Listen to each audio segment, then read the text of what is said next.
What's up, my bro? Tundrum here, and welcome back to the channel. And if you're new, hopefully I can earn your subscription today.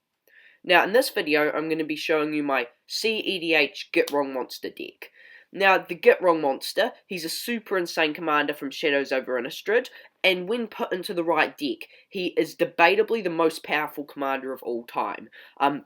This deck, it can often win by turn 2 or 3, and consistently wins by turn 4 or 5. There can be times when it takes a few more turns if you're interacted with tons, or you don't hit any of your combo pieces, or any tutors, or anything like that, just get really bad luck, but most of the time it does win by turn 2, 3, 4, or if you're unlucky, 5. Yeah, the deck's super fun to play, and is very, very competitive, like up there at the top tier of CEDH. So, without further ado, let's get into it by looking at the commander, the Gitrog Monster. Now, the Gitrog Monster, he's a 5 mana, 6/6 legendary creature frog horror with Death Touch. This is already very good stats, can block anything, get him for a bit of damage, but it's CEDH, no one cares about that. So, it also says at the beginning of your upkeep, sacrifice the Gitrog Monster unless you sacrifice a land. Doesn't seem great so far. Then it says you can play an additional land each turn. This alone would be a decent card, nothing spectacular, it'll be decent, might see teeny bit of play, but nothing spectacular. But then this bottom line of text, whenever one or more land cards are put into your graveyard from anywhere, that's very important, anywhere, not just the battlefield, anywhere, you get to draw a card. So even if the Gitrog Monster just had nothing with it, it's essentially a 5 mana 6/6 Death Touch that kind of gives you a Phyrexian Arena type effect, which is good. But there's a little combo the Gitrog has here. I'll explain it. So pretty much for this combo, what you need is the Gitrog Monster, ideally a Dakmor Salvage or any dredge card, I'll get to that later, and then a discard outlet. So pretty much what you do, you have the Gitrog in play, a discard outlet in play, and the dredge card either in the graveyard or in your hand. Well, it needs to be in your hand, but you can just dredge it to return it to your hand. Then what you do is you use the discard outlet to discard the Dakmor Salvage. Then the Gitrog's ability triggers because a land entered your graveyard. Then instead of drawing, you activate Dakmor Salvage's Dredge 2, putting the top 2 cards of your library into your graveyard and returning it to your hand. Then you rinse and repeat and can infinitely do this until your whole deck's milled out. Now you might go, what's the point in this combo? Well, whenever you're dredging 2, if you put another land, because you're putting the top 2 cards of your library, another land into your graveyard, you then get a draw trigger, as well as returning Dakmor to your hand. So then you accumulate draw triggers. Then you play cards like Kozilek and shuffle your graveyard into your library, and then you can use things like looping your library, using certain combinations, things like Essence Scatter, if, for example, if you have Noose Constrictor as your discard outlet, if you get, not Essence Scatter, sorry, Essence Harvest, if you get the Noose Constrictor big enough, you can drain your enemies for lethal. I'll get to this part of the combo later. It does seem extremely complex, but it will all fit together once I explain it all. Then we also have Gitrog plus any dredge plus, Noose Constrictor. Now this isn't what we're aiming for. We're aiming to eventually get Dakmor Salvage, but with a regular dredge card, we can essentially do the same thing as long as we hit a land while we're dredging. So putting the top cards of our library into our graveyard. This is quite likely, considering most of our dredge things have dredge 4, 5, or 6, some have dredge 3, and then you can continue dredging until you get a higher dredge card, and then you hit the Dakmor, and then you can just go infinite and win. But, yeah, regular dredge cards do filter through your deck extremely quickly and get you tons of cards into your graveyard to hit the deck more easier. So Gitrog kind of combos off of dredge things. Now, how we win from here, once we have the Dakmor in the graveyard and a looping, like I said before, we either use a card like Ulamog or Kozilek to shuffle our graveyard back into our library, and then we can loop our library. What we need for this is any shuffler, so that's like Kozilek or Ulamog, a land in our library, and whatever card you want to loop. Ideally something like a Dark Ritual, or, well, yeah, something like a Dark Ritual, or something like an Essence Harvest, which drains all your opponents. And then what you do is you get them free in the library, you then use Dakmor to essentially mill yourself for 2, and then once you mill, you can't mill, any other combination doesn't work. Once you mill the Kozilek and the land, you then get a draw trigger and the shuffle trigger. You put the draw trigger on top of the stack, on top of the shuffle trigger, draw the last card, play it, it goes to your graveyard, then the shuffle trigger resolves and it happens again. So you pretty much want an infinite mana loop, so you can infinitely loop your deck this way. There's probably still more efficient ways to win.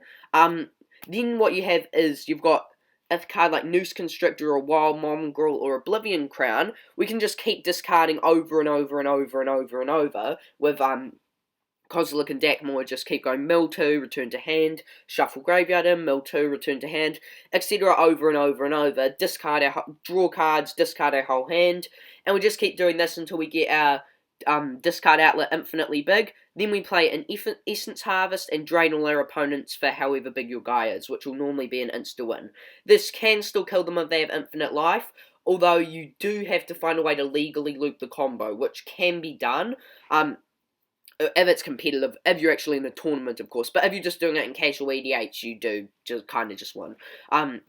But yeah, you do need to find a way so your deck, there's no probability when milling, so it's just guaranteed. There are ways to do this.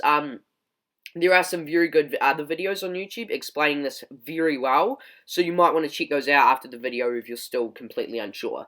But yeah, that's the basis of the combo. It seems really inconsistent and not that good, but it is actually a very strong combo. It's just insane. We drop the Gitrog early on. The second we get something, a dredge in the graveyard, we just go boom, boom, boom, boom, boom, until we hit a bigger dredge, boom, until we hit Dakmor, and then we just win from there. Because we draw our whole deck, play rituals, get infinite, not get infinite mana, but get mana. We can continue playing stuff, mill ourselves out, Essence Harvest for lethal, this, that, and the next thing. Pretty much as soon as you get a Dakmor salvage, or even any dredge card in the graveyard, plus a discard outlet, plus a Gitrog, you just win. Now, this video is going to be split into 4 sections. Section 1, combo pieces. Section 2, protection and interaction. And Section 3, utility and ramp. And Section 4, mana base. So, Section 1, let's get into it. Section 1, combo pieces. So, first up, we've got every discard outlet we can run. Noose Constrictor, Olivia's Dragoon, Putrid Imp, Wild Mongrel, Scourge Familiar, and Oblivion Crown. Ideally, you want either a Noose Constrictor, Wild Mongrel, Oblivion Crown, or Scourge Familiar. The Scourge Familiar gets you tons of mana, and the other ones get you the massive creature, so you can Essence Drain for lethal. But the other two do still do the combo. You just it might be a bit longer until you win. You might have to loop your deck a few more times. All essential to the combo, we're running as many discard outlets as possible, as there are only 6 in the game. Next up, we're running pretty much all the good dredge cards. So Golgari Grave Troll has dredge 6, very efficient. We'll almost always hit a land with this, so it lets us keep milling until we hit Dakmor salvage. Dark Blast. Dark Blast is pretty good. 1 mana target creature gets -1/-1 until end of turn, and it has dredge free. Dredge free isn't as effective. We're only running the better dredge free cards, but with this, we can still do it a few times without a discard outlet, as it's an instant, so we can dredge free, pay the 1 black, put it to the graveyard before the draw trigger happens. So we can essentially, with this, even if we don't have the discard outlet, pay 1 mana to dredge free, and we also can destroy creatures, because using this, by paying a mana, you can give something -1/-1. So this also kind of gives you infinite removal for smaller things. Not incredible, but it is still more ideal than just a dredge free that has nothing else. Then we're running Stinkweed Imp, 3 mana 1/2 with Death Touch, Flying, and dredge 5, very efficient. Almost always hit a land with this as well. Golgari Thug, essentially just dredge 4. Dredge 4 is still better than dredge 3, because there's 1 dredge 6, 1 dredge 5, 1 dredge 4, bunch of dredge 3s, bunch of dredge 2s, and a bunch of dredge 1s. But we're running the dredge 6, dredge 5, the dredge 4, and then we're also running Life from the Loam. 2 mana, return up to 3 target land cards from your graveyard to your hand. This can be viable, resurrecting certain lands we may need. And then it also has dredge free, so we can just dredge our library out. Help get the Dakmor salvage. And then we have Dakmor salvage itself, the centerpiece of the combo, that once you get a discard outlet and Gitrog, you kind of just win from there. Then we're running Kozilek, Ulamog, and Essence Harvest. Kozilek pretty much and Ulamog, both just when they enter the graveyard, help shuffle it back in, essential for the combo. And then Essence Harvest, yeah, so we can loop our library and we don't actually run out of cards. And then Essence Harvest, so once we get the discard outlet guy big enough, we can drain all our opponents for lethal. Just makes it easier than infinitely looping your deck and then doing this and then looping Collective Brutality or looping Praetor's Grasp or whatever you want to do. But no, that concludes the combo section. Those are the main centerpiece cards around the combo. And now we're on to section 2, Protection and Interaction. First up, we're running Sylvan Safekeeper, Rift Sweeper, Autumn's Veil, Veil of Summer, Nature's Claim, and Thoughtseize. Sylvan Safekeeper, solid card. We can sack a land to give a creature Shroud. So we can sack a land. If we have the Gitrog, we also get to draw a card, so it can help filter through our deck if need be. And it can safeguard our creatures from removal, which sacking a land is not a big cost to pay for that. Then we have Rift Sweeper. I don't really like this card. I don't actually think I run it in my deck in real life, but there have been times when the opponents have had a way to exile the deck more salvage, and then I have been in a teeny bit of trouble, often not winning. I have still won some of those games because I dredged my deck out, just with Golgari Grave Troll instead, almost always hitting a land, and getting tons of discard triggers, and still managing to Essence Harvest for a large amount, but Rift Sweeper is probably better to include, as for 2 mana, it gets a card from exile back into a hand. Or is it library? I think it's into a hand. But no, it is a nice card and it is worth the include. Then we have Autumn's Veil, just protects us stuff from black and blue stuff, which is a lot of removal and interaction in the format, pretty solid card. Veil of Summer, essentially just a strictly better Autumn's Veil, also draws us a card often, really good, definitely worth the include, nice piece of protection. Nature's Claim, destroys an artifact or enchantment for 1 mana, its controller does gain 4 life, that doesn't really matter, once we combo we still just win anyway, it doesn't really matter how much life they're on, even if they have infinite we can still outnumber that, it just takes a little bit longer. And then we have Thoughtseize, essential piece of disruption, gets them to show us their entire hand so we get their game plan, and destroys the centerpiece of it all. We do lose 2 life, doesn't matter at all. Next up we've got Assassin's Trophy, Abrupt Decay, Collective Brutality, Beast Within, Force of Despair, and Force of Vigor.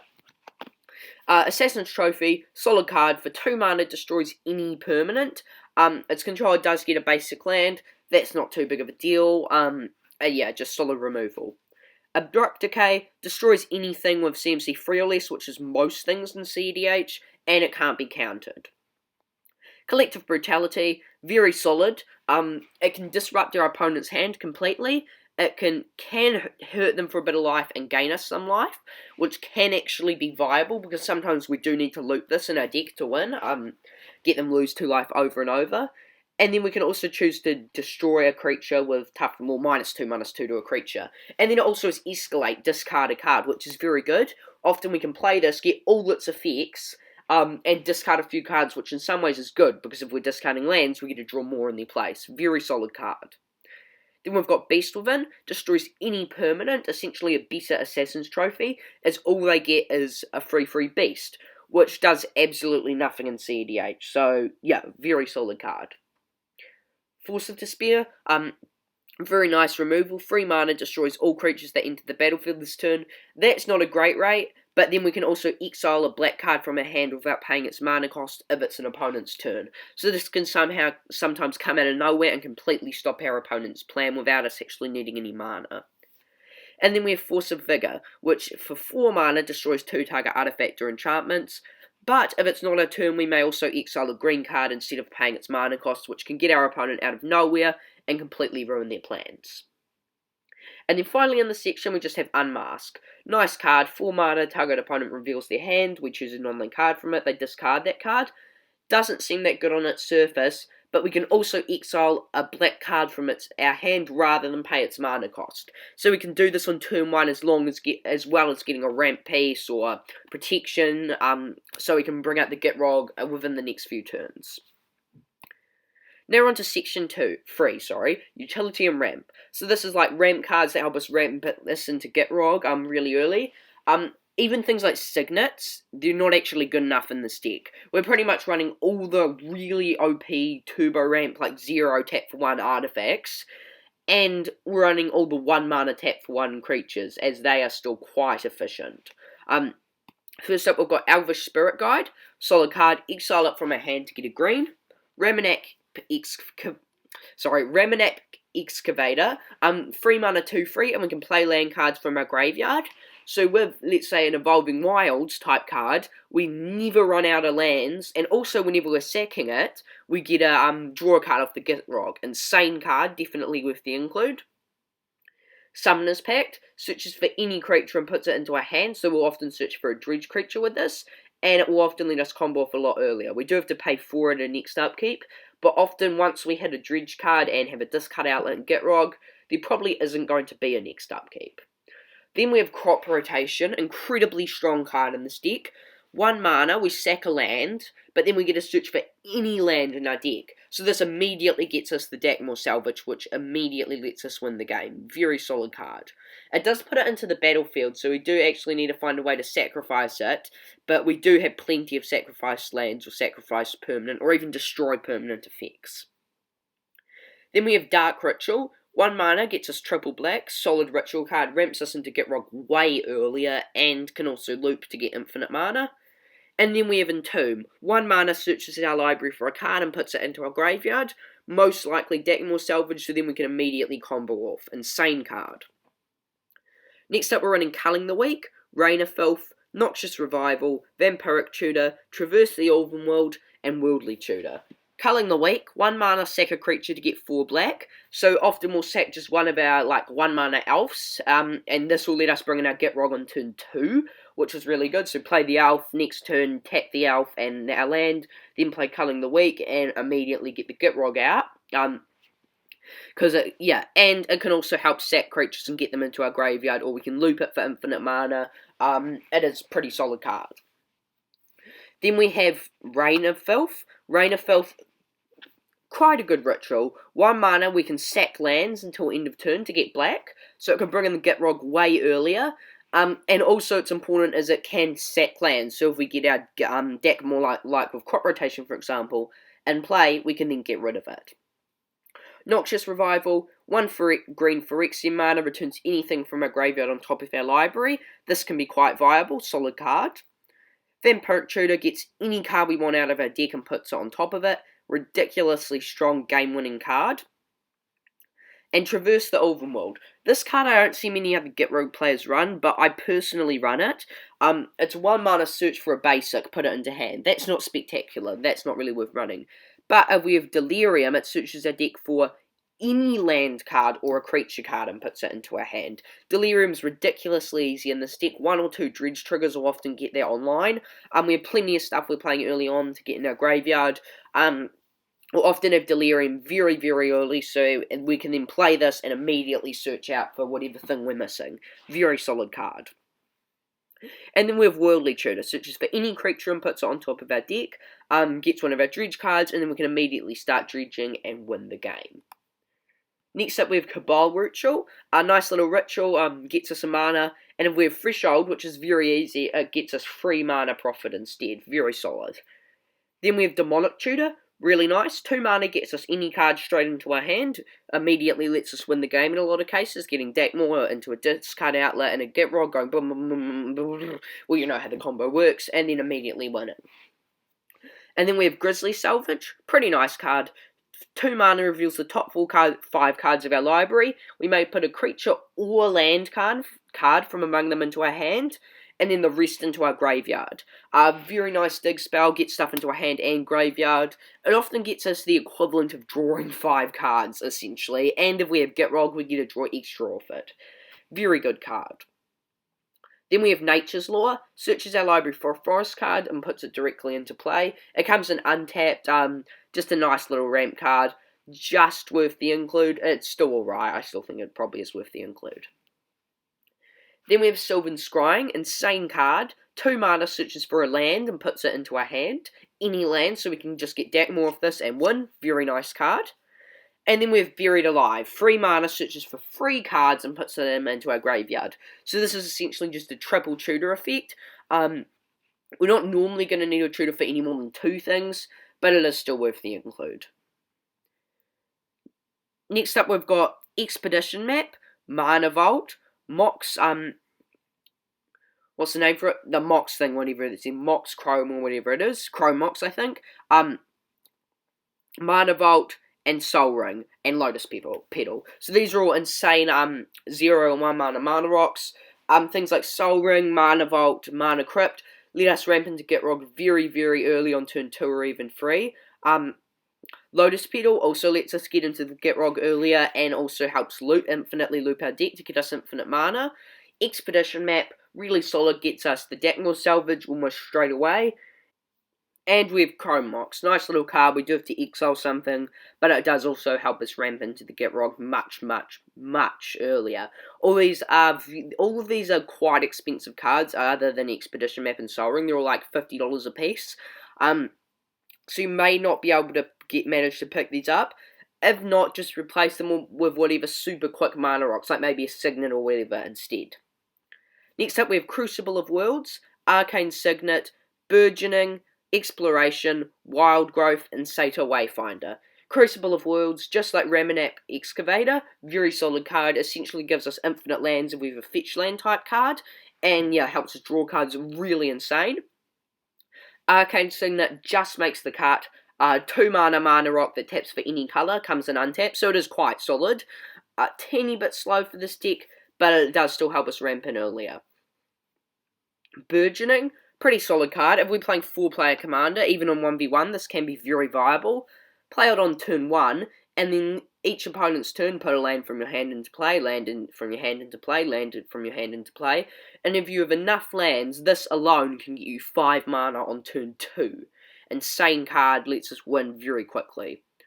Exploration, lets us play extra lands each turn. Nice, ramps us into Gitrog many turns earlier. Wild Growth, 1 mana, essentially gets us a mana whenever we tap the enchanted land. Pretty solid card. And then we have Satyr Wayfinder. Digs 4 deep, puts stuff into our graveyard, can get us a land from amongst the 4 it's digging from. Pretty solid card. And then we have various elves and like 1 mana tappers. Llanowar Elves, Elves of Deep Shadow, Boreal Druid, Fintorn Elves, Elvish Mystics, Priest of Titania, which can tap for a lot more than 1 often because we have so many elves. I think we have like 14 or something. And then Birds of Paradise. All really good. Help us ramp into Gitrog a bit earlier. And that actually concludes the main list. It's a relatively straightforward deck. Pretty much what it does is it ramps into the Gitrog as quickly as possible. Then it uses dredge cards and a bunch of insane draw things like Grizzly Salvage and a bunch of tutors to get our 2 combo pieces, either any dredge card so we can get the other dredge card, or in a discard outlet, or just a deck more salvage in a discard outlet.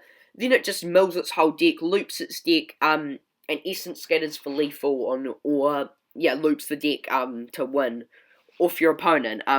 It's somewhat straightforward, but also somewhat ridiculously complicated. It also runs things like you saw before, Assassin's Trophy, Abrupt Decay, Force of Despair, Unmask, Thoughtseize, cards like that, cards like Veil of Summer, Alden's Veil to protect ourselves and interact with our opponents to stop them from going off. And yeah, it's just an all-round insane deck. I best get into the mana base though.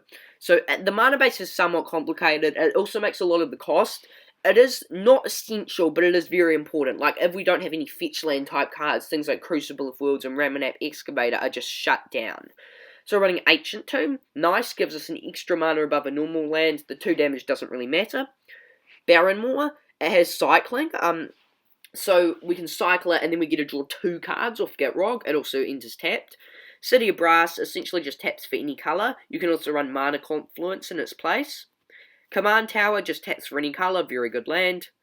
Evolving Wilds and Fable Passage, they're both, like fetch lane type cards, so they go crazy with Crucible of Worlds, also draw us an extra card off Gitrog. Next up we're running Ghost Quarter, Prismatic Vista, Llanowar Waste, Nurturing Peatland, Overgrown Tomb, and Phyrexian Tower. Ghost Quarter, Prismatic Vista, well, pretty much anything that sacks itself is really good, because they also draw us a card of Gitrog, if we have Gitrog, and we can loop them with Crucible of Worlds and Ramanap Excavator. All these very solid lands, definitely with the include, help fix our colours as well. And then we have Polluter Mire, Strip Mine, Slippery Cast, I forgot the name, this just the other cycling land there, and Terramorphic Expanse. All super solid, all sack themselves or cycle. Strip Mine's very good in this deck, because especially considering you can play an extra land. If we do happen to have Ramonap, Excavator, or Crucible of Worlds, we can just destroy all their opponent's lands and draw cards in the process. All these are good includes. And then finally in the mana base, I suggest running a Windswept Heath, just another fetch land. It can only get forests, but it is still good. And then 7 forests and 8 swamps.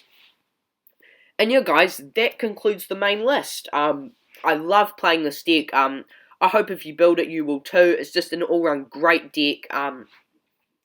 Not playable in every format, but yeah, super fun. Destroys almost any deck. I think there was a guy a few years ago. He won like EDH tournaments with Gitrog. Like the biggest in the world.